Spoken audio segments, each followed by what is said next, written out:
Good morning to those of you who are on early. If you've got any questions, please go ahead and ask.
Good morning, everyone.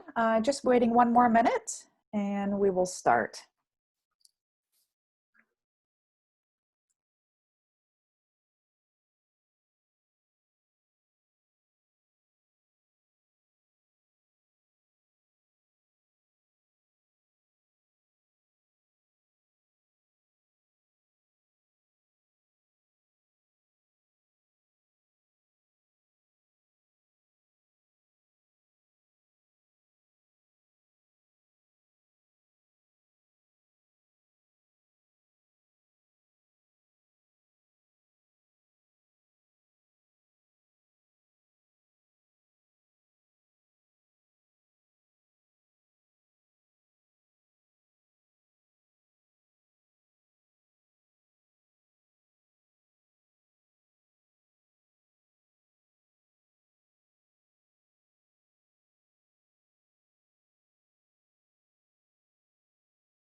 Okay, good morning, everyone. Welcome to week 5, October the 8th.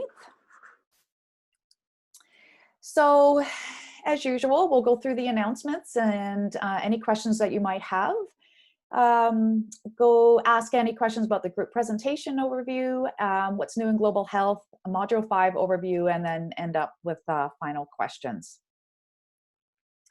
So the Think Global, Act Local assignment, I'm almost finished marking them. I have about, let me see here, 27.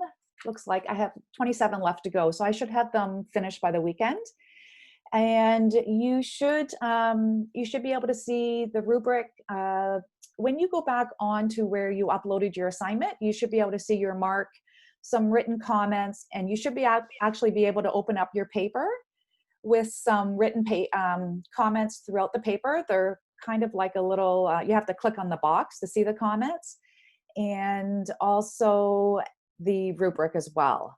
So I'll have them, the majority of them, the rest of them marked by the weekend.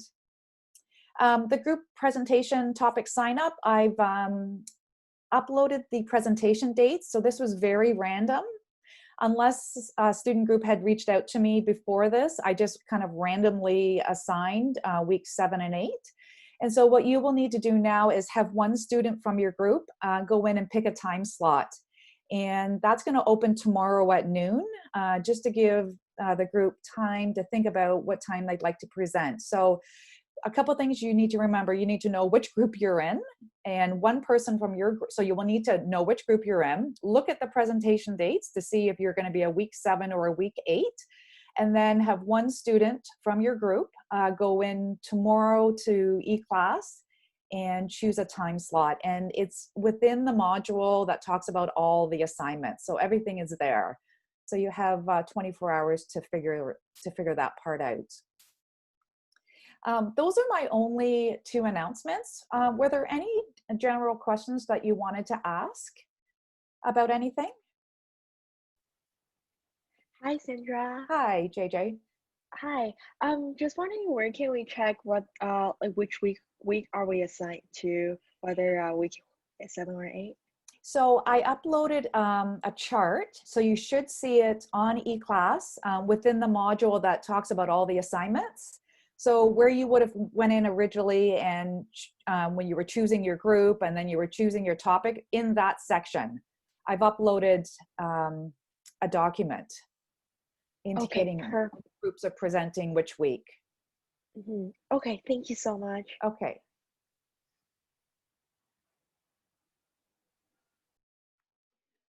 Any general questions for me?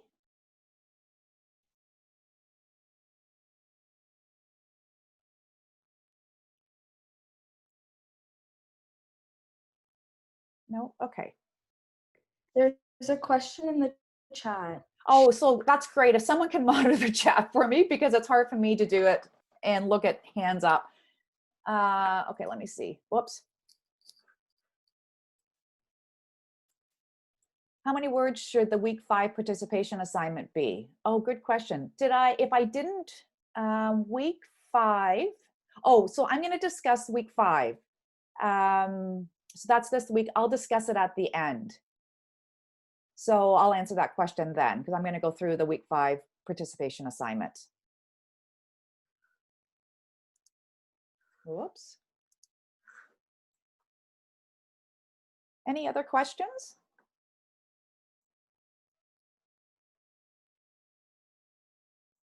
Okay. So I went through the group presentation overview last week. I'm not gonna, I'll bring it up again, but I'm not gonna go through it in detail again, but I'll kind of go through the highlights again, just to make sure that you're on track with what's the requirement for this presentation. So let me just bring that up. Oh, that's your op-ed. That's not what you want. Let me just find it here.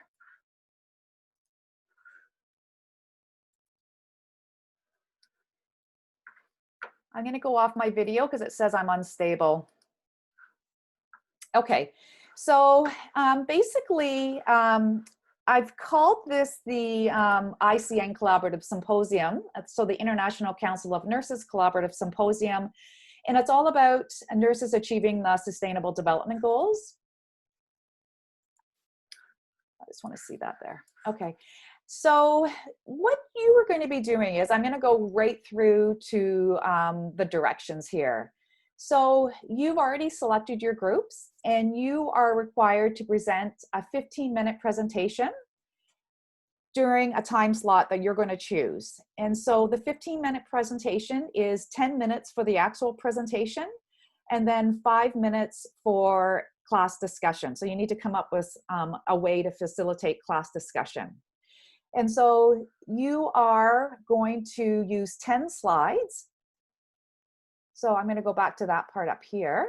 So the directions are used, please use recent, within the last 5 years, academic scholarly sources. So there's no maximum or minimum. It's just that when you're talking about your health topic, it needs to be recent. You're going to be using APA guidelines. And so on your PowerPoint slides, you're going to be using any referencing, in-text referencing if required, and then a reference list at the end. You're going to have a max of 10 slides. So that's not going to include your title slide or your reference list slide. So your presentation piece of it is going to be 10 slides, omitting your title slide and your reference list slide. And then you can build your presentation any way you want. So PowerPoint, Google Slides, Prezi, whatever you want. It's worth 10% of your grade. I'm going to be asking you to evaluate yourself as well as your group members. And there is an evaluation in Appendix B that I will be asking you to upload to Moodle. You will submit your presentation prior to the day, so the morning of. So prior to you presenting, you will be uploading your presentation. And what's required in those 10 slides are a slide on the statement of purpose. So a statement basically is, it's kind of like your introduction slide. What's your issue that you've chosen? And why are you presenting on it? So it may be, you know, a statistic about your global health issue. It may be something about the importance of something that's, you know, the importance to nursing, just a statement of purpose of why you chose to pick this issue and why you're doing this presentation. And then the next slide or 2 slides, you're going to talk about the global health issue and how it links to the Sustainable Development Goal. The majority of it is going to be looking at the nurse-initiated strategies. So what nurse-initiated strategies can you look at that would help with your, that would promote health with your health issue, and then in turn, it would achieve the Sustainable Development Goal. A slide on the summary of major conclusions, and then a slide on like, what's the significance or what's the importance or why is this important for nursing practice? So that's going to be 1 slide, and then your reference list, and then the last 5 minutes will be facilitation of class discussion. I want to bring you to this resource, so I'm going to click on this resource.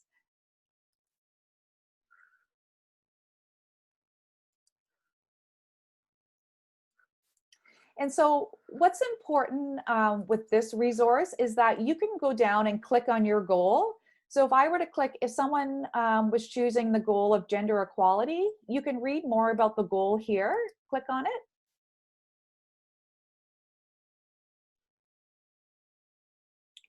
going to take a little bit to load because I'm on Zoom. So this site is going to give you a lot of really good information about your goal and also some health issues related to your goal. It's really slow. So if it's not going to load, I would just ask you to go on, click on read more about the goal, and you're going to see under each goal there's targets. And within the targets, they're identifying specific health issues. Here we go. So if I were to look at, this is goal number 5. If I were to look at the goal 5 targets, it identifies some issues that are within goal number 5. And so you may decide to pick maybe you're going to pick goal number 5.3, eliminate all harmful practices such as child early and forced marriage and female genital mutilation. So you could pick female genital mutilation as your health issue, and you're going to relate that back to goal number 5 because it's a target.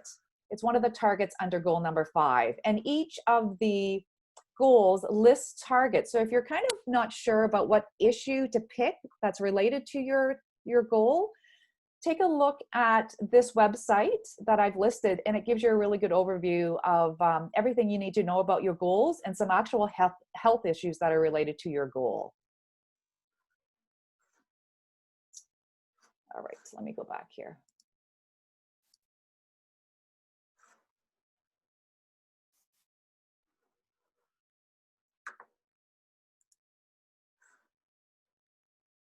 Bring my PowerPoint back up.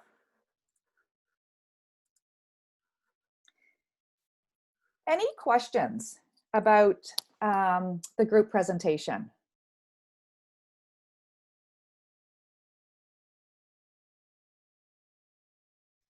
Sandra. Yeah. Hi, I was wondering, for the day of the presentation, what time do we start class? 8:30. 8:30? Okay, thank you. Yeah, and I'll put an announcement up about that as well. Yeah, so presentations start at 8:30 and they will go for the 3 hours that we would typically have in class.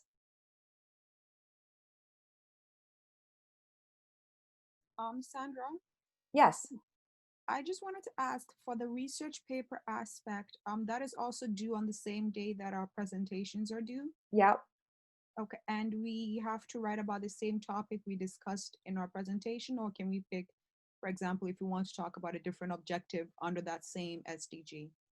Yeah, so the paper can be, so a couple things. The paper can be done individually, it can be done in a group, it can be done on the same topic that you are discussing about in the presentation, or it can be something completely different. It doesn't even need to be related to the same sustainable development goal. If you pick goal number 3, which is good health, but you want to write on climate change, which is goal number 6, that's completely fine. You can change you can write about whatever you want. I was trying to make it easy that you didn't need to reinvent the wheel. If you've already done all that work for the presentation, that you could write on the same topic for your paper, but it can be completely different.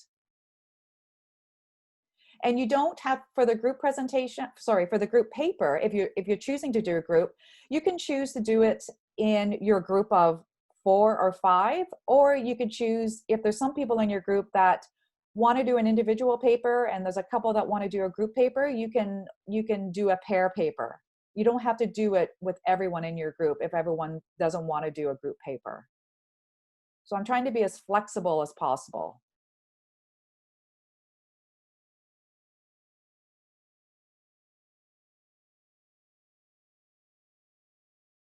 And so when we come back in week 6, I'll go through the paper, but I would, over reading week, just have a look through the paper. It's pretty straightforward, the paper. It's very easy to follow. And so I haven't reviewed it yet, but I'll do it next time we meet up. But review the paper, it's very straightforward. And I'm available over reading week to answer any questions about it as well.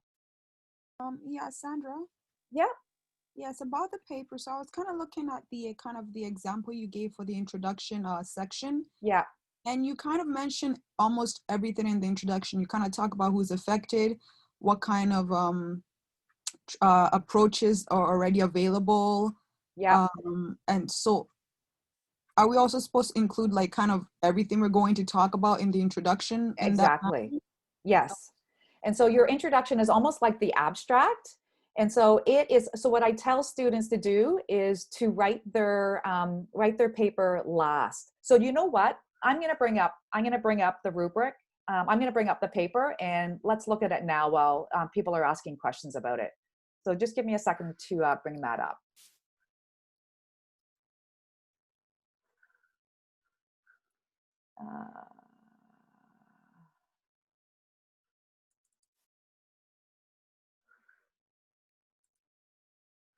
Okay, so basically the paper is looking at a global health issue and any global health issue. That's why I was saying it could be the same global health issue as the one that you chose for your presentation.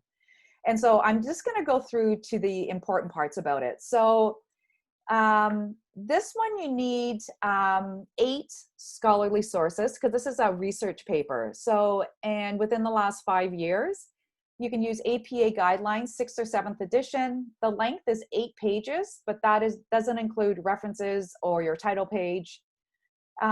It's worth 25% of your mark. And I'm going to go down to the directions if you haven't read it yet. So it's coming from the viewpoint, again, that you are working for the International Council of Nurses in an advocacy position, and you are asked to prepare a research paper for the World Health Organization that provides the background information and recommendations on a global health issue. And so what's required for this paper is that the first part is the introduction section. And I usually suggest students do this last because it's going to be basically a summary of your entire paper. So it's going to be everything that I've asked you to complete in your main bulk of the paper. I'm asking you to talk about in your introduction. And so I've given you an example right here of an introduction. And you can actually use this introduction as a template for what I'm looking for. So you can see it's right straight to the point, and it covers everything that I'm wanting to know about your paper. And so that's the introduction. Part 2 is the literature review. So this is the big part. This is where you're going to go into all the details about the health issue, why it's a global problem, is it occurring at the local level? And then you're going to describe your global health issue in a more comprehensive way. So you're going to be thinking about it from the social determinants of health. So is there an economic challenge with it? Is there an environmental challenge with it?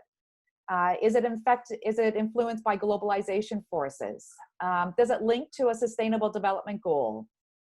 Or not if, I want you to tell me which sustainable goal it relates to. And then you're going to discuss the role of nurses and then provide any recommendations. So you've done your literature review, you've discussed, the role of nurses within your global health issue, and then you're going to provide some recommendations and then a summary and conclusion. Here is the rubric for it, and I've also included in the self and peer evaluation. So that's just kind of a high level overview of the paper, but it's something to start thinking about over reading week. So I'll open it up to any questions. Yes, Sandra. Yeah. Do you want kind of like headings in the paper, for example, literature review, introduction, discussion, recommendations, or do you just want it as one? No, headings are good. You can definitely use headings. And I think I've written that somewhere in this paper that you can use headings. I can't remember where, but you can definitely use headings. Okay, thanks. Yeah.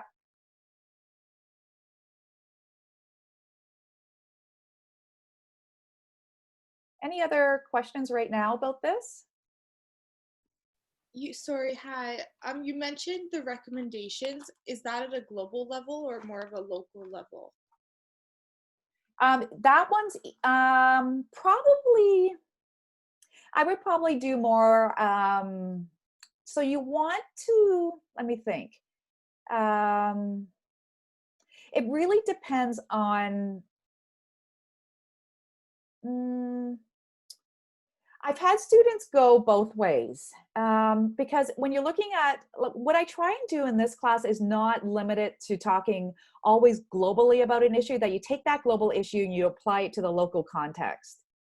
And so, you know, if you're talking about, the recommendation is that, I don't know, you pick out a recommendation for climate change, you know, you may relate it to the local context. It doesn't really, I'm not really asking you to go local, but you can if you want. I'm just looking at recommendations that you would provide that you could use at a local level or a global level. Maybe it's a recommendation that you've chosen that's globally, but it's going to help locally. So it is about a global, I know that's not really answering your question correctly. So if you speak at a local level, you're not going to be penalized at all. If you speak at a global level, you're not going to be penalized for not speaking at a local level. Okay, that makes sense. Yeah. Brooke? Yeah, hi. You said that we could use headings for the thing. Yeah. I was just wondering if the headings could, like, if we do use headings, did you want the headings to be like, for example, literature review and Yes. discussion and recommendation? Like, would those be the headings? Yes, they would. Okay. Yeah. Okay. And did you want subheadings as well? I don't need subheadings, no.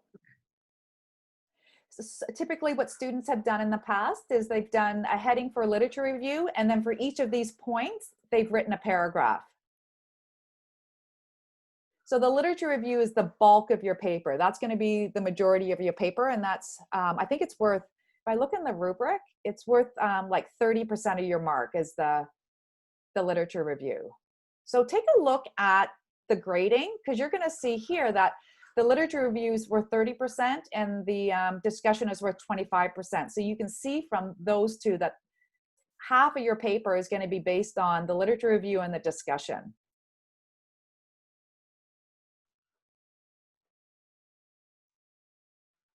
Any other questions? Yes, I have a question. So I know that we're supposed to be using the internet and stuff to find all these answers, but sometimes when you go like through Google or even like article searches, you might not find, for example, an answer or something for one of, let's say, the points that you have to touch on. So if something like that happens, how do you kind of like let it be known in your essay that we cannot find this information or this information was not available? You could just say that. Like, what we like for the majority, you should be able to find all the answers. I think sometimes you may. I think for the most part, you should be able to find most of them. But anyways, reach out to me if you're finding that you're challenged with one of the items that I'm asking you to answer. Just reach out to me and email me, and I might be able to help you find the resource that you need. Okay. All right. Thank you. Sandra, Yes. so if we decide to do a group paper, should we all submit the paper individually, or just one of us submit the paper at the end? Yeah, just one of you will submit it.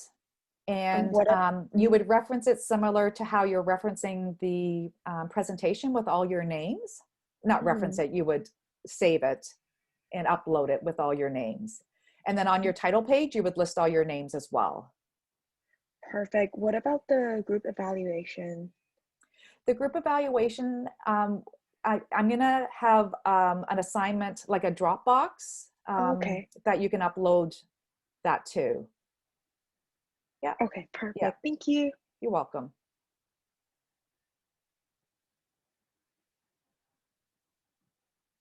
Sorry, one more question about the group evaluation. Do we have to put comments, or can we just rate them from outstanding to unsatisfactory and be like, yep, they did great? I wouldn't be so concerned about the grade, but if you're rating someone as unsatisfactory, I definitely need comments. Okay. Yeah.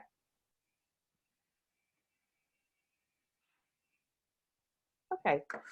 We'll talk. So have a look at this, and we will talk about this again. And if you've got any questions, you can ask me, email me and ask me as well.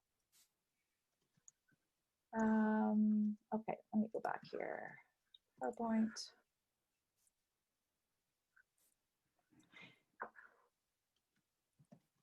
sorry, I'm just gonna go and get rid of my Dropbox here. Okay, there.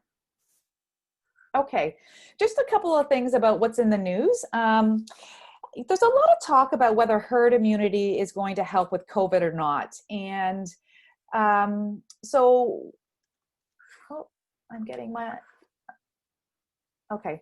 I'm hoping you can hear me. I'm getting that my internet is unstable.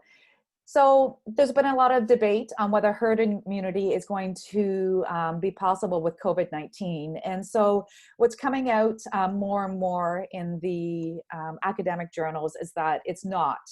In that the areas that there's 2 countries that appear to have some type of herd immunity. So Qatar and in the Middle East and Brazil. But what they're finding is that even though they thought they had in some of their communities herd immunity, what they're finding is that they're finding that people are becoming reinfected with COVID again. And so there's a concern that even though individuals who have had COVID, they don't know whether the immunity is waning or not, so kind of dropping off, and that concerning about reinfections with COVID and a chance that someone who was originally infected with COVID, who thinks that they're immune, actually could become reinfected again. And so banking on that we can get herd immunity is not the way that scientists are saying that that's where we should be going. And so we need an effective vaccination to actually, an effective vaccination being 100% effective. Like most of our flu vaccines are about 50% effective. We need a vaccine that's going to be 80% effective if we're going to be able to sterilize keep the virus to the point where we can block its transmission. So just thought I'd bring that up. It's fitting for what we're talking about this week with communicable diseases. So if any comments on that before I move forward to just the next item.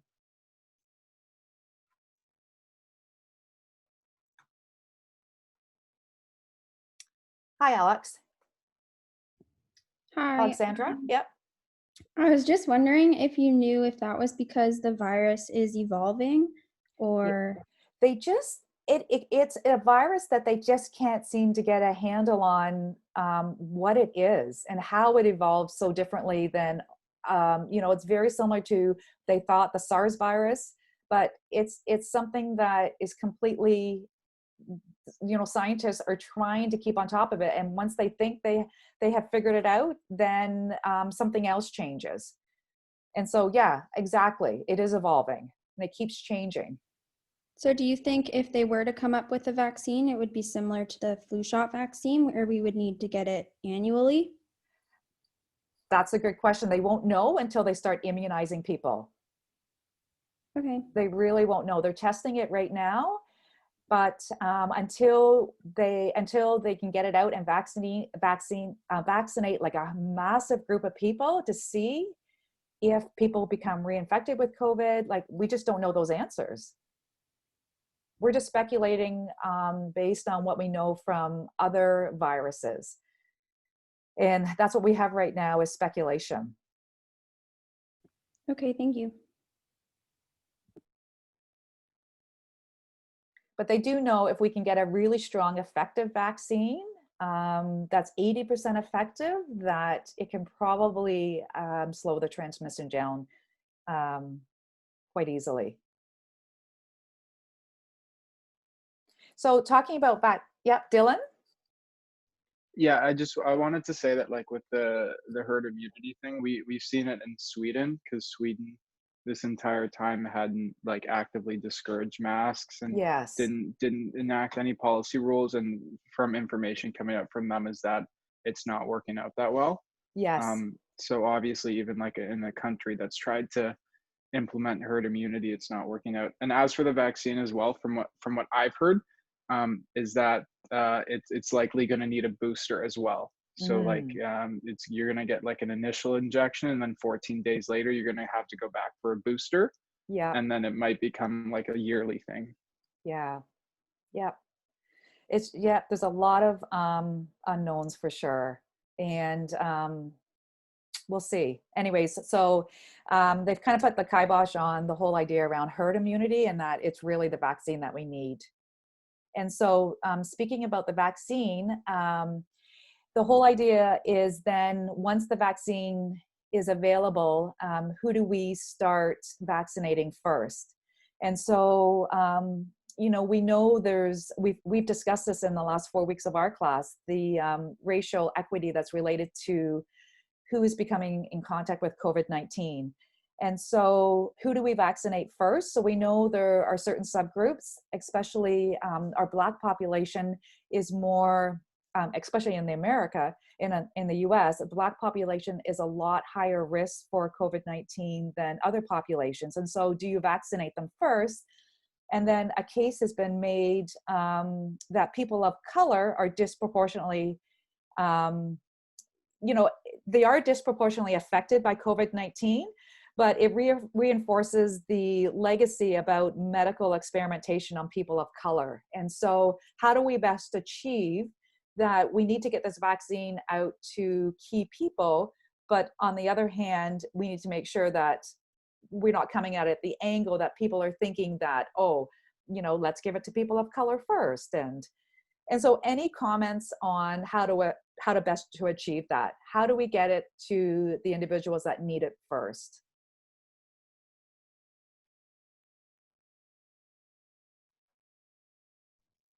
I say you should offer it, but don't push it onto them.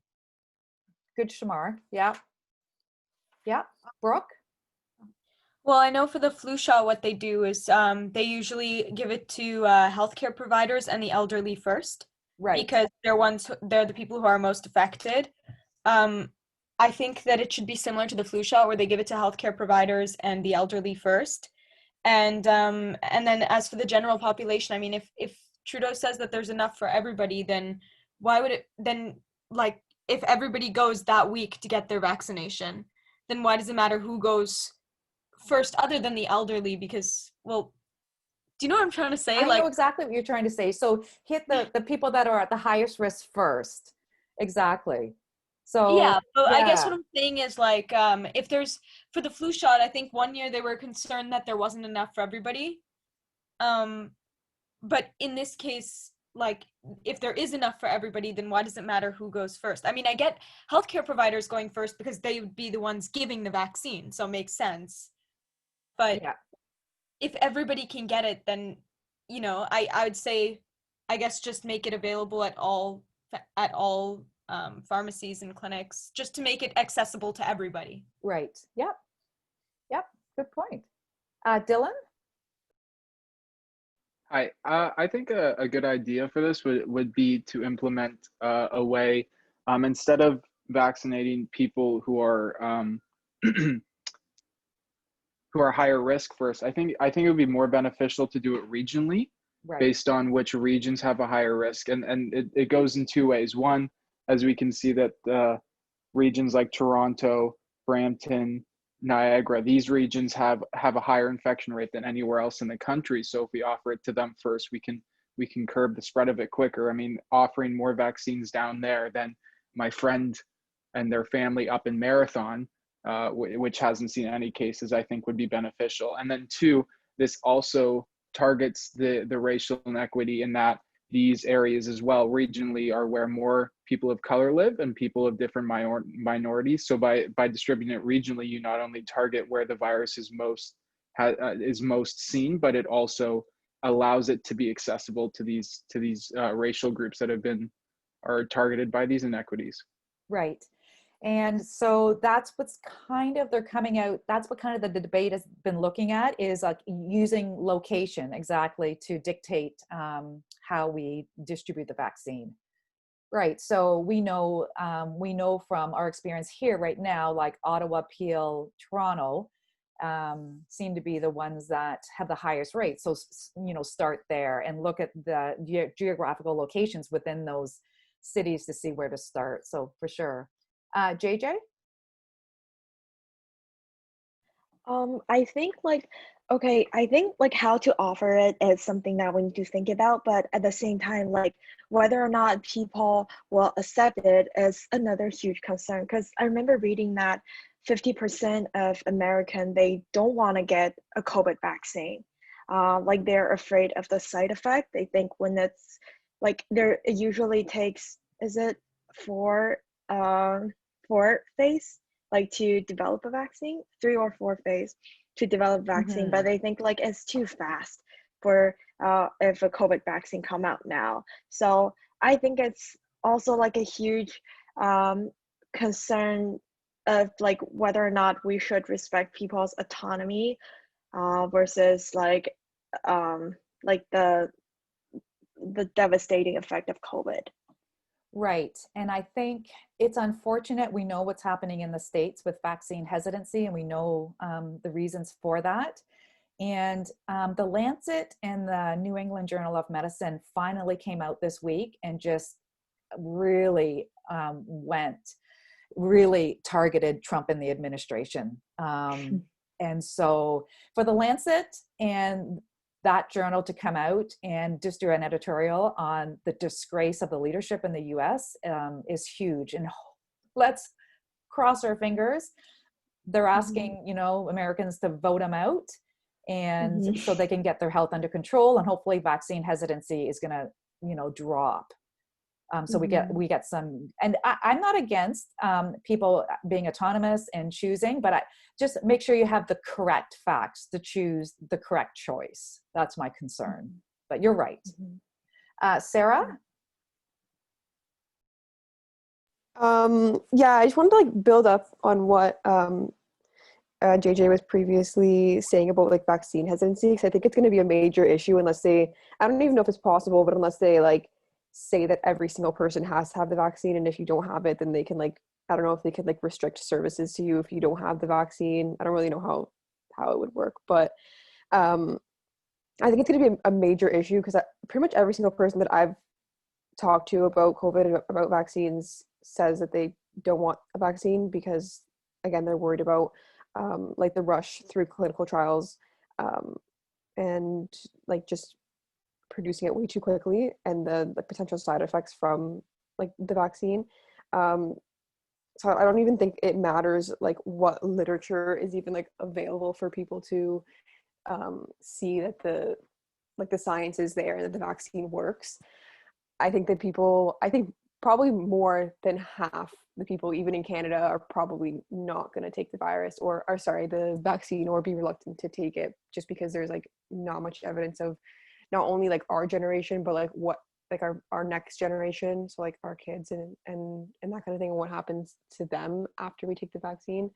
So like then my question becomes like, if like less than 50% of people are taking it, then, or 50% of people are taking it, then what good is going to come out of it? There's still going to be COVID in the community, right? Because almost everybody has to have a vaccine, or a lot of people have to have a vaccine for it to actually be effective. I know. And so that means that we never, for the rest of our lives, we live with a mask on, and we let this virus control us. It's these are difficult questions and difficult way, you know, these are really, you've raised some really good points. And this is what we're going to be faced with in the next year when this vaccine comes out. It's going to be interesting. Brooke? Yeah, I think that regardless of, I mean, obviously like political leadership has a, you know, big influence, but I think that regardless of leadership, there will always be anti-vaxxers. I mean, there are anti-vaxxers in Canada as well. I know in some schools they mandate certain vaccines, like they say that you can't come to school unless you've had, you know, your list of ABC vaccines. Yeah. So I mean, I don't know if the COVID vaccine is going to be mandated like that just because it's new. But I think that they should be very transparent with the information about the vaccine, to make people feel as safe as possible, especially people who are, you know, anti-vaxxers. Brooke, that is so important. Transparency is so important. Great point. Shamar? But when I'm thinking about all of this, I'm really thinking about the education level of people and what they experience, and then their willingness to accept this information. Because sure, we could see there's information about a vaccine which could be safe, but it's not like what happened with polio, for example. Like polio, you've seen the effects of it. You're like, okay, that's pretty bad. People are more. This is just what I'm believing. Would be more likely to get a vaccination for polio, for example. Right. But like with COVID, and since it hasn't, a lot of people had mild effects. There's a lot of conspiracies going around about how this is control from the government, for example. And Yes. Yeah. I'm definitely going to say it's possibly included in the person's education level. And I don't mean to sound elitist, No, but it's you're like not. No, that's very important. the availability of information, and then are they willing to accept information as valid, or are they going to start saying it's big pharma or it's government control and things like that? That's And right. Yeah. since COVID hasn't taken a lot of lives in the younger generations, and well, we are most of the people basically. I don't know if the acceptability of the vaccine is really all that simple as offering it to people and putting in local places and stuff like that. Right. That's a really good point. And we'll take one more. Sarah?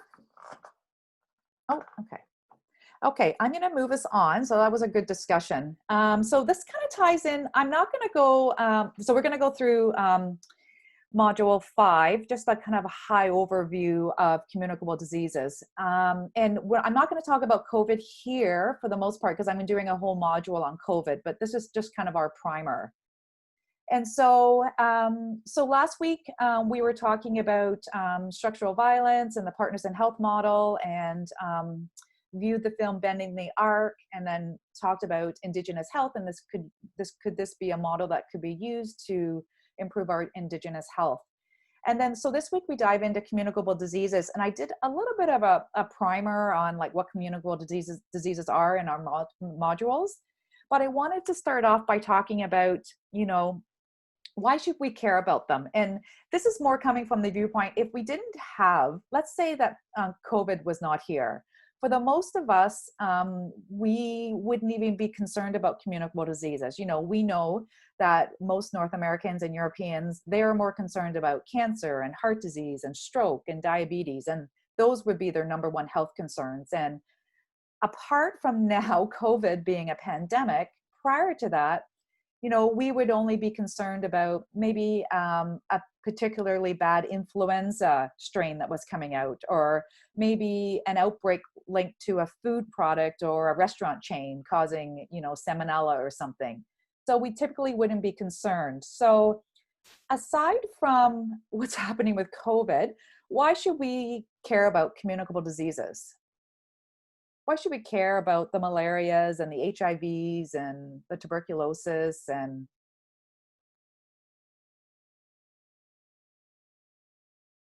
anyone want to take any ideas about why we should care about these? Brooke? Because they have a typically they can have a big economical impact. And they can contribute to poverty in already financially struggling communities. Yes, exactly. Yep, for sure. Shamar? Yeah, I would agree with her too. It's like how TB goes around through the indigenous communities pretty much, and it's something that can be dealt with. It's just if you understand, oh well, a communicable disease is a communicable disease. If it goes through their community, what's preventing it from going through our communities, and why? And where's that discrepancy? What can we do? Where can we make the? Oh boy, I'm rambling right now. Well, what can we do to bring the equality and the equity that's needed, right? Yeah, Because if we don't have it going through our communities, there's something that's missing in their communities. And it's a tool that we could use to recognize where this discrepancy is. Excellent. Yeah. Dylan? Beyond the economic impact and the social determinants of health, I also think studying these diseases and preparing solutions for them also prepares us for stuff like COVID. Yes. when we have to, when we, it just, it advances like our science sector and our ability to act fast in these situations. For sure. What we've learned from HIV and TB and smallpox eradication, and for sure, really helped us with COVID. Yeah. And so, yeah, you've hit on the important thing. So they really do impact our developing countries. A lot of children are dying because of communicable diseases. And it really does keep people from individuals in developing countries from being economically productive. You know, children who are ridden with malaria have a hard time concentrating and doing well in school. That keeps them from being able to go on to further schooling and get a better education to get themselves out of poverty. And it actually keeps countries as well economically. They can't compete with other countries if they're ridden with high rates of malaria and high rates of HIV and TB because their population is not well. So you've hit on that. Globalization is huge. We've seen with COVID how the movement of people around the globe can move an illness around the globe as well. The stigma and the discrimination against HIV and TB, and we've seen with COVID as well. Shamar talked about that they are preventable and treatable and avoidable, and they're diseases of poverty.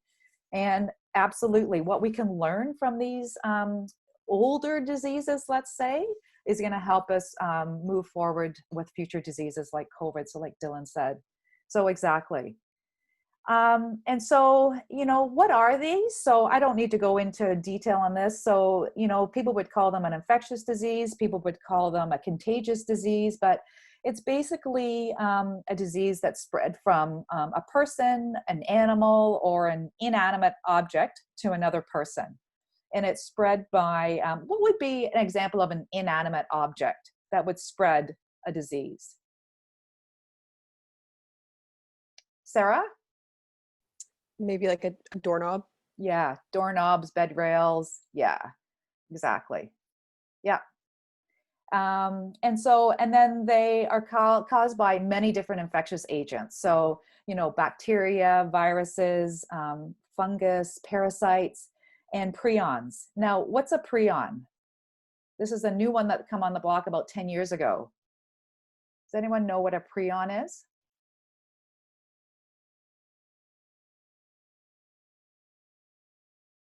I swear it's a protein of some sort. Yes, Shamar, you're right. So it's a protein that's kind of gone crazy. And we saw this originally with our mad cow disease about 10 years ago. And so it's a type of protein that can trigger normal proteins in the brain to start folding or doing genetically changing themselves. And we've seen it affect humans with our Creutzfeldt-Jakob disease, or CJD. It's a brain that a disease that affects the brain, and we've seen it in our livestock with our cattle with mad cow disease, which we had about 10 years ago. And they thought at one time that it could be transmitted from humans by eating infected meat products. And it's not to say that it still can't be. But it's something that was really big about 10 years ago when mad cow and CJD came on our radar. And so, you know, they're transmitted either, you know, person to person, as we talked about, human to animal through a vector like a mosquito. And so, you know most of those things already. And so, why is it so important to understand the epidemiological triangle?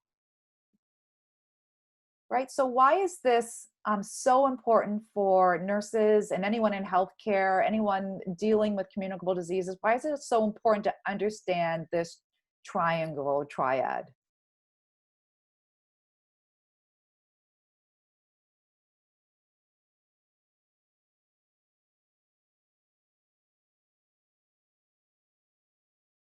Shamar?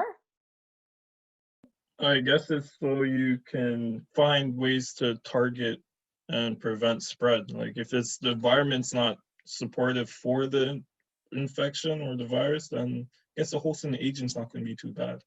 If Right. you could prevent the hosts from being in the environments that could have the spreads, I'm treating it like the fire triangle, you know? You get rid of one of the sides, you might be able to Right. prevent the spread, yeah. Yeah, exactly. And so that's exactly right. So if you're working, if you're a nurse working in public health, or even if it doesn't even be public health, you could be, you're in a hospital setting and you've got a hospital acquired infection we'll talk about.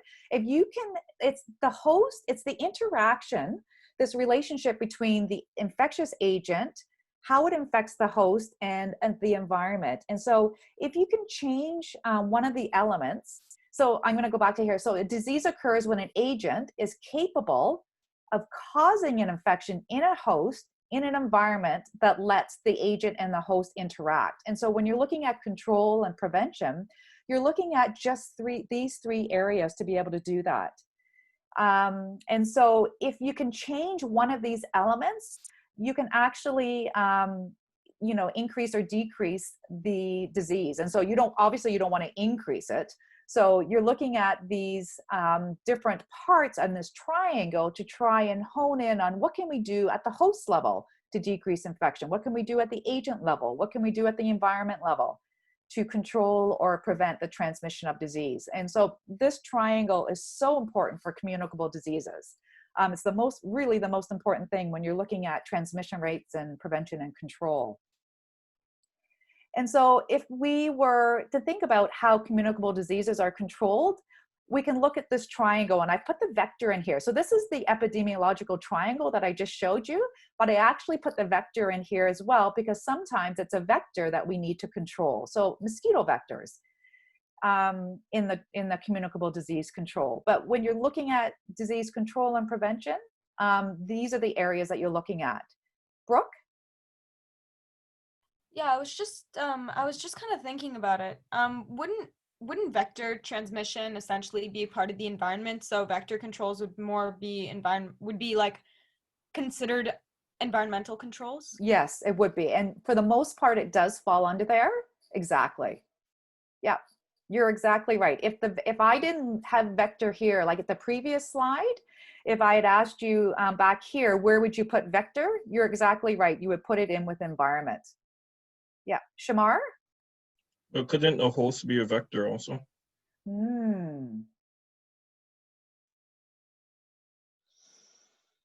Could be. Typically, when we think of the host, it's someone who, yeah, houses the infection and could spread the infection from one person to the next. Yeah. Typically with the vector, we think of, you know, insect related, animal related, but that's true too. Yeah, that's a very good point. So if we look at these different ways to control, so as I said before, communicable diseases are caused by a bacteria, fungus, parasite, a virus, or a prion. You know this. I want you to tell me what the difference is between an antibiotic that treats bacteria and an antiviral that treats a virus. And why do we have a hard time it's very easy for the most part, except for microbial resistance, it's pretty easy to give an antibiotic to someone to, you know, for, you know, some type of staph infection in their leg. They've got a wound and you give an antibiotic. Someone has a UTI, you can give an antibiotic to treat the bacteria. Why do we have a hard time with viruses? What's the difference between a virus and a bacteria that's so different? So this is what I want to make sure that you guys understand the difference. Brooke? A bacteria, because it's a cell, it has metabolic processes, and a virus doesn't. So you can't stop processes in a virus because there are none. That's part of it. Yep. Yep. Sarah? A virus like typically needs some sort of a host to like attack. So if it attacks like our normal cells, then we'd have to like kill or affect our normal like processing cells. So the antibiotics wouldn't work because they would affect like bacterial cells. Exactly. So yeah, a bacteria is like a self-contained life form that can live independently outside our cells. So we can kill it without killing the host cells. And so, for example, like when they figured out about penicillin, penicillin actually interferes with the bacterial cell wall and it can break it down. With a virus, exactly. Virus needs the host in order to be able to replicate it. And so if we try and kill the virus, we also know that we're going to be infecting the host normal cells as well. Exactly. So that's the main difference between the two. And so when you look at viruses, when you look at, for HIV, when you look at antiretroviral therapy, what it's doing is it can't cure HIV, but it's stopping that replication process. It's slowing the progression of someone with HIV from moving into full-blown AIDS. The same with the HPV vaccine. It's slowing that progression or slowing the ability of that vaccine to cause cervical cancer in women. When someone does have the flu and you're giving Tamiflu, it decreases the ability for the flu virus to replicate. And so it can decrease the duration of the symptoms. And so I just want to make sure that you have a good understanding of the differences when you're looking at control, what the differences is between viruses and bacteria. So that's great. So it's always important to think about the host. And so not everyone is going to be infected differently with a virus. And we've definitely seen that in COVID. And so the host factors determine the effect that the agent that we just talked about will have on the host. And so, what are some host factors that we need to be aware of in individuals that are going, the infectious agent will infect different people differently because of certain host factors? What are some that we need to be cognizant of when we're thinking about control or prevention? Like immunity? Immunity, excellent. Yep. Yep, that's a great one. Vaccination, so immunization status is a big one.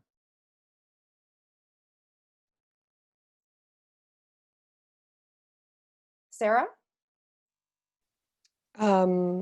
Age, and then for immunity, just like to build up on that, like people who are sick. So for example, like if somebody has like for a cancer, if they're going through chemotherapy, their immune system and their immune cells are like very, very low. So they're going to have a like way less chance of fighting off a certain virus. Yes, very good. Yep. So your physiological states, are you immunocompromised? Are you fatigued? We all know that if we get worn down, and you guys heading into week 6, this is when everyone starts to feel, get the strep throats and, start to feel sick. You're starting to get worn down. So fatigue, your physiological state.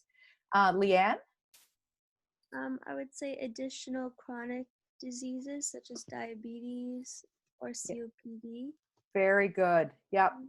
Definitely seeing with diabetes with COVID. Very good. So yeah, so age, so the elderly, there are some statistics that certain, genders may be more, females may be more likely to come in contact with HPV, right, and have cervical cancer versus males.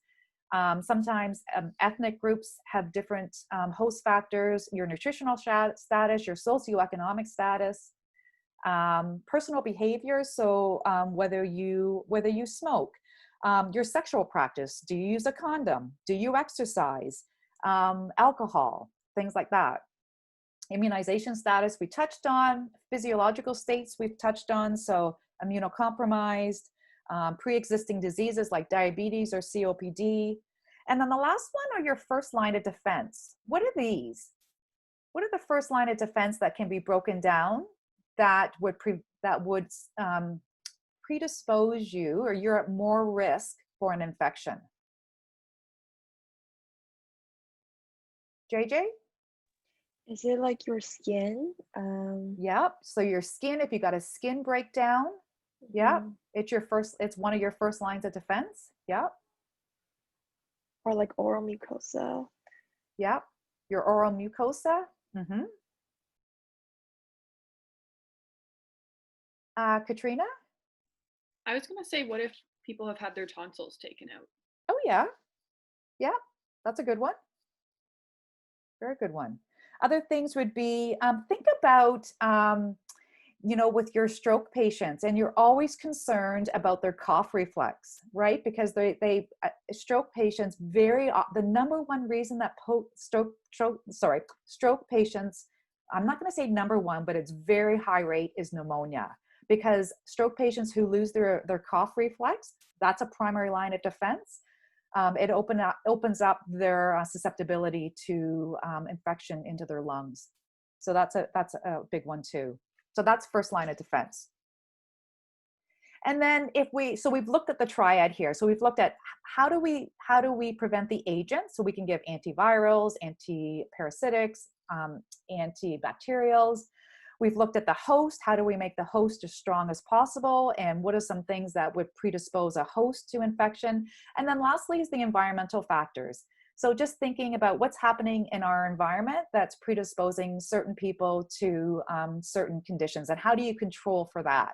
And so I've just divided it here into different subsections. So, you know, physical, socioeconomic, we know, biological, meaning the plants and animals that serve as vectors. Sources of water, is the water contaminated? We know with global warming and the increase in flooding and natural disasters, you have water that's been contaminated, and because of a flood, it can contaminate other areas. Physical also with our seasons and our climate change with warmer weather, we know our vectors actually have a greater geographical distribution now because of warmer weather. So thinking about all the environmental factors that actually go into that triangle as well. And so if you are, you know, a nurse thinking about communicable diseases, those are the three areas that you would think about when you're trying to control or prevent communicable diseases. And then the last thing I want to talk about is just one piece about what's the difference? What's the difference between an endemic, an epidemic, and a pandemic?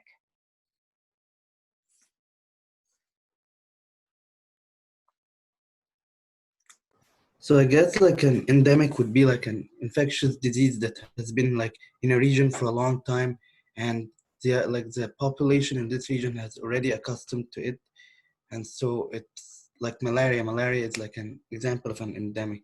An epidemic would be like COVID before going into like international borders, and pandemic is like what COVID is now. That is fantastic. Exactly.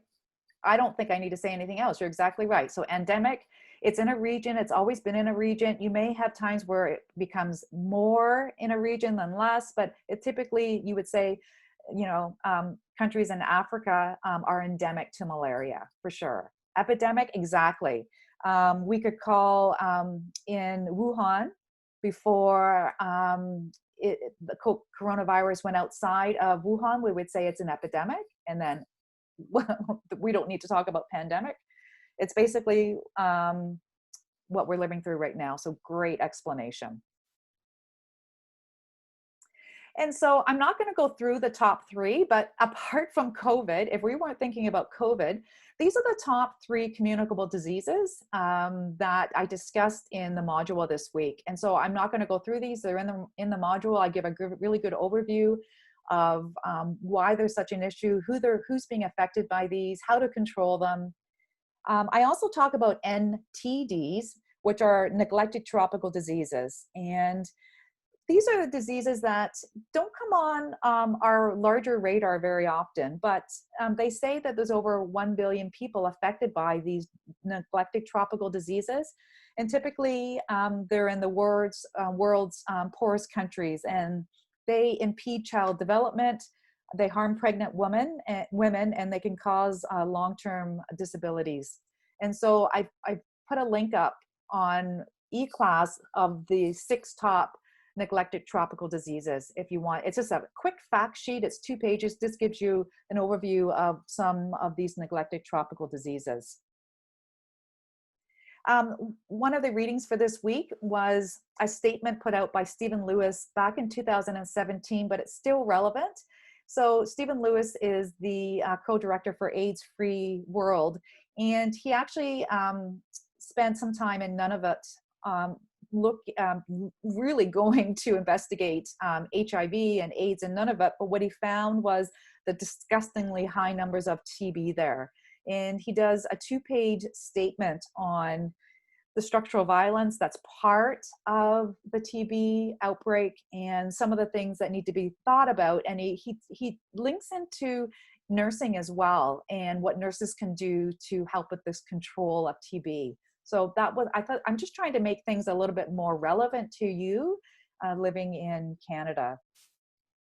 I know we're over, so I'm just gonna finish off with, I'm not going to go into big detail about antimicrobial resistance because I know you discussed this in another course, but why am I calling it the ticking time bomb or the ticking bomb? Why is this such an issue? Why do we need to be really concerned about this?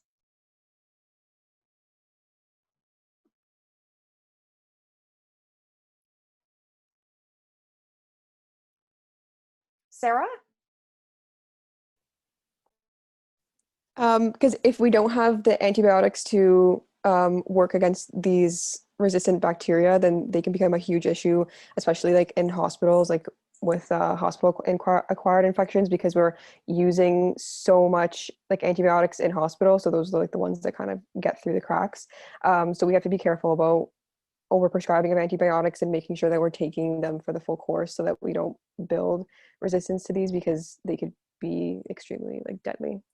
Right. And so exactly, just like we're getting to the point where we could be concerned about even just minor surgeries, someone going for just a simple elective surgery and be concerned that we're not going to have the antibiotics to treat an infection if there's an infection. Women needing C-sections, people who have a simple UTI and we can't treat it because we don't have an antimicrobial that'll treat it. And so that's the concern, that if we don't take into consideration now, what's going to happen 10 years from now when we're trying to treat just the simplest infections. So that's right. And so you already know that there's different causes. The big causes are here. So obviously overprescribing, patients not taking the antibiotics as prescribed. So it's important for nurses to explain to patients when they're giving an antibiotic about the importance of taking the full course. We've seen the unnecessary antibiotics used in agriculture, so decreasing that. The importance of infection control in hospitals and clinics. And so if you're a nurse working in one of these areas, to ensure that your infection control practices are like superb. Teaching individuals that don't understand the importance of hygiene and sanitation practices, the importance of hand washing, and then having more rapid lab testing. So being able to quickly diagnose whether someone has a sore throat and it's a bacterial or a viral, instead of giving someone and that's why it came in the market so quickly, was the rapid test for strep throat, being able to rapidly test it and not start someone on an antibiotic if not required. And so, you know, these are the big causes and how to prevent the spread of antimicrobial resistance. And then just bringing it back to you working in a hospital setting, thinking about the infection rates there. So the infections from your central lines, the infections from putting in a catheter, surgical site infections. Ventilator-associated pneumonia is very important. And these are all healthcare-associated infections that happened in the hospital setting because of some breach or some break in the control or transmission of these infections. And so just being cognizant of what you, and that some of these are drug resistant, but just being cognizant of what you can do to prevent these in the hospital setting. And I'll just take a couple of minutes to talk about what you think you can do to prevent the spread of these, because they're very common in the hospital setting. What are some things you can do as a nurse at the bedside to prevent these infections? Sarah? So I know for sure, like in our acute class, we talked about limiting ventilator-associated pneumonia. So things like oral care, and just in general, like even for UTIs, like if they have a catheter, like following hospital procedure in like perineal care and changing dressing sites and doing wound care and caring for like central venous lines, PICC lines, and that kind of thing. So like just good hygiene in general and making sure that we're washing our hands before and after every procedure. Excellent.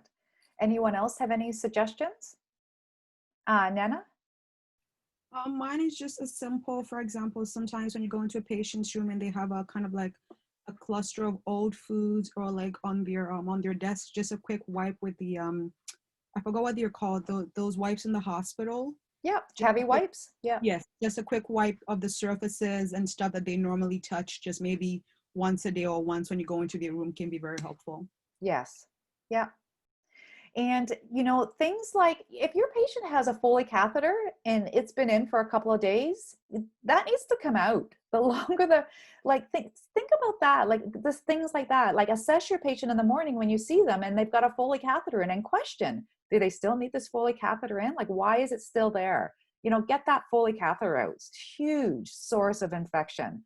You know, and we, with the nurses on the unit that I work on in cardiac surgery, we delay how quickly we put a Foley catheter in. Nurses will do a bladder scan to see how much urine is in the bladder. And if it's, we come up with a standard that not until it's over 400 cc's that we will actually put a catheter in. Sometimes if the patient's not in agony, we will wait 8 hours to see, okay, maybe they will void in 8 hours. So we really try and prevent putting catheters in patients. Surgical site infections. So just thinking about, you know, if a patient has a chest, like for our patients, again, I'm going to talk about our patients. So if a patient has a chest, an incision down the front of their chest, just making sure that it's covered because patients are going to be coughing. And so covering that surgical site. Ventilator associated pneumonia. You know, you don't have to suction someone every hour. Wait to suction them. So you're not introducing something into that ventilator or into that endotracheal tube. Like wait until the patient's maybe respiratory rate goes up. Wait until you know, there's an indication for suctioning. For a long time, we were suctioning every hour because we thought it was the right thing to do. That's not needed. And so these are just ways that you can control healthcare associated infections. And so one of the readings for this week was just a recent article just on looking at nurses and antimicrobial stewardship. So that's the reading that goes along with the antimicrobial section. So moving on to the participation assignment. So this assignment, I'm going to bring it up from eClass.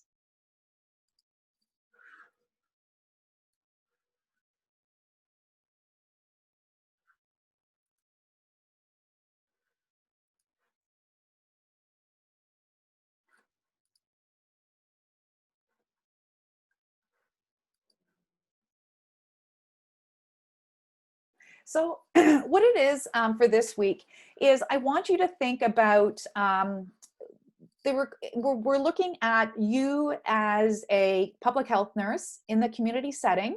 And I want you to look and think about in your community, what are communicable diseases that need to be prevented or controlled in your community.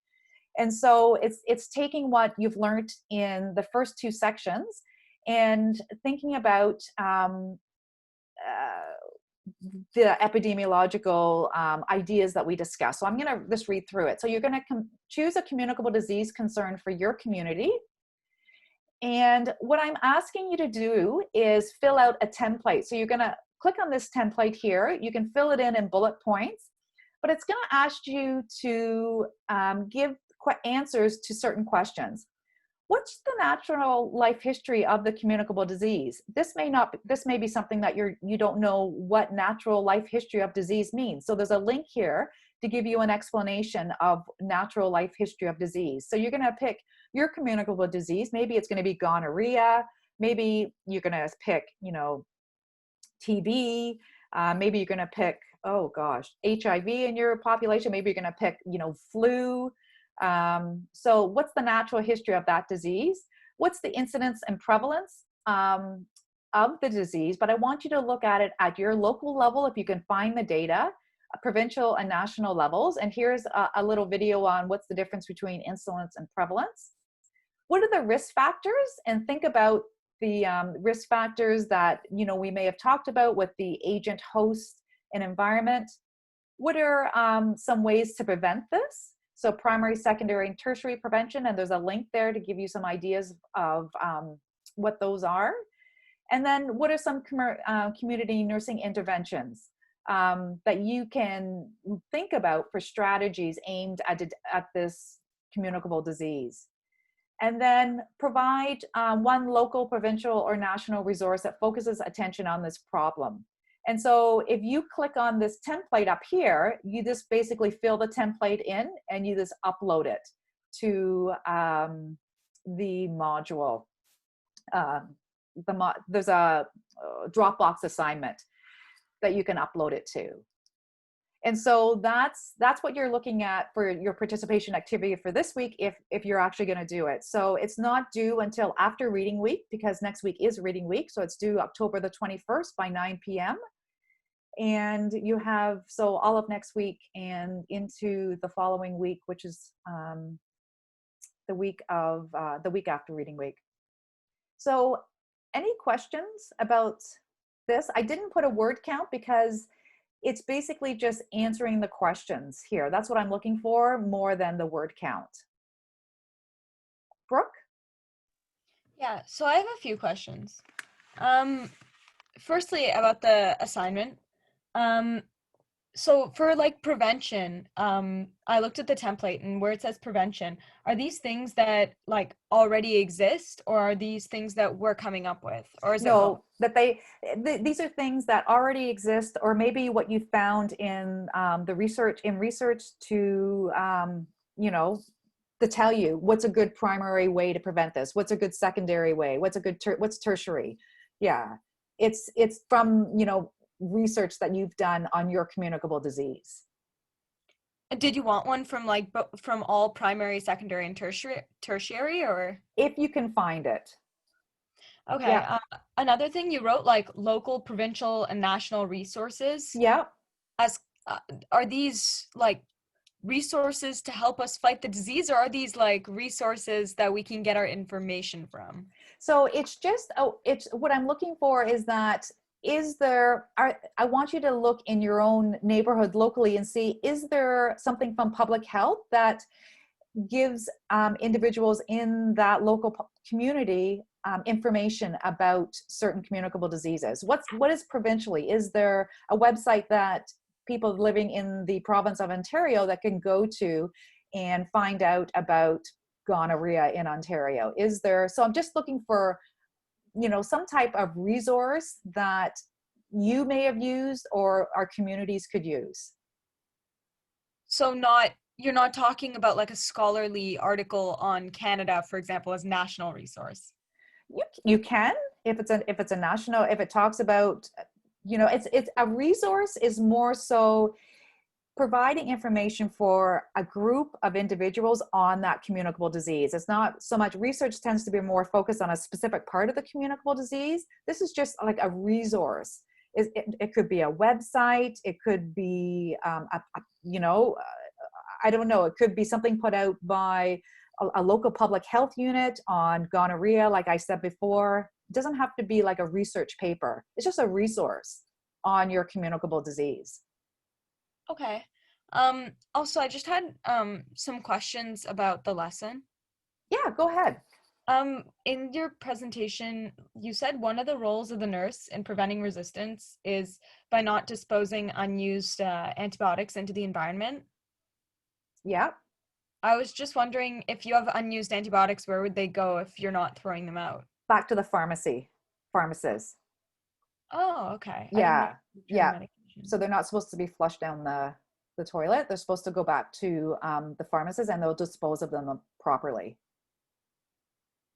Okay, I think that's it.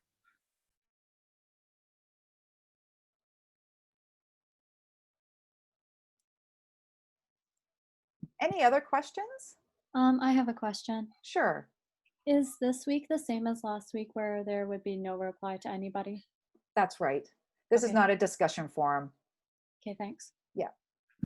This is just, you're gonna download the template, you're gonna fill it in, it can be bullet points, and you're gonna upload it to the Dropbox on eClass. Oh, how many points are you how many points would you like to see in each box? You know what? This will give you an idea down here. So I've done the grading criteria.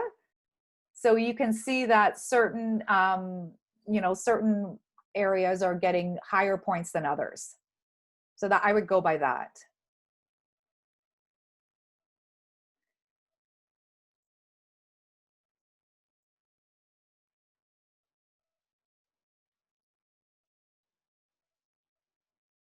Any other questions?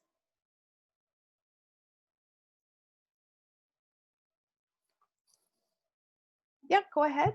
How do I say your first name? Nalani. Okay.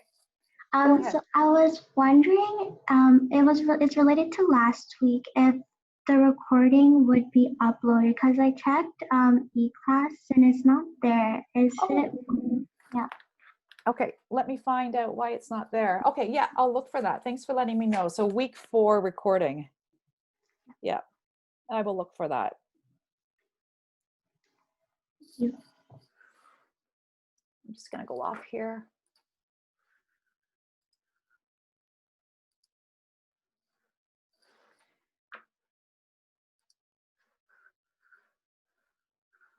I'm gonna try and turn my video back on if I can. Oh, maybe not. Okay, so that's the participation assignment. Obviously, always make sure you try and do your weekly reflection tool for your e-portfolio. Next week is reading week, so enjoy not being on Zoom during your week, and hopefully take some time to rest if you can do that. I know there's a lot of assignments coming up as you head into the final part of the semester. The last 6 weeks tend to be very heavy. So maybe trying to get some rest this week will help as you move through the next week. I wanted to also say that students are reaching out to me that are struggling, and I wanted you to know that I am a resource. If you need support, please reach out to me, either through email or especially through email, and I can connect with you through email. We can connect through Zoom. If you're finding that you need some support or you need someone to talk to, typically, when I typically am at York, I do offer a lot of times where students can commit to my office and just talk about things that may be happening in their life, or just the struggles that they may be having. And so just so you know that I am there to support you, and if you need to talk or you need support or you need extensions for assignments, just to please reach out to me. I'm not going anywhere for reading week. I'm available all next week. So just so you know that, please reach out to me if you need to. And then when we come back in week 6, we're going to be talking about planetary health. So I'm sorry we've gone over. We had a larger discussion on the 2 items for what's happening in the global health. And so we've kind of gone over, and this was a larger kind of topic to talk about this week with being communicable diseases. So I apologize for going over. So I'm going to end week 5 for our week, and I'm going to stay on if you've got any further questions about anything. But otherwise, we are finished this week for week 5. Have a good week next week. Take some time for yourself if you can, and I will see you back here in week 6.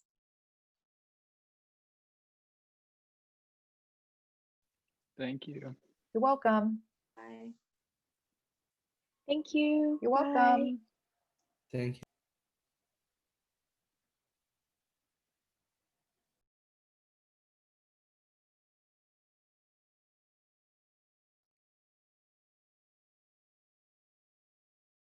Anyone have any pressing questions that's left on?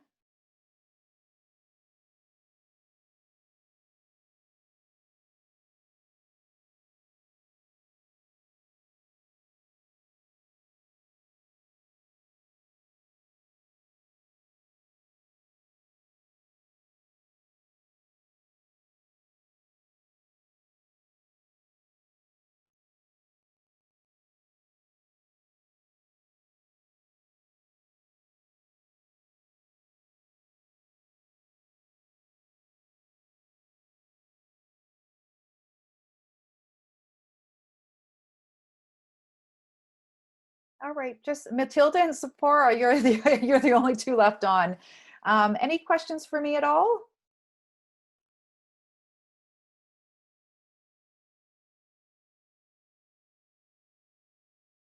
Nope.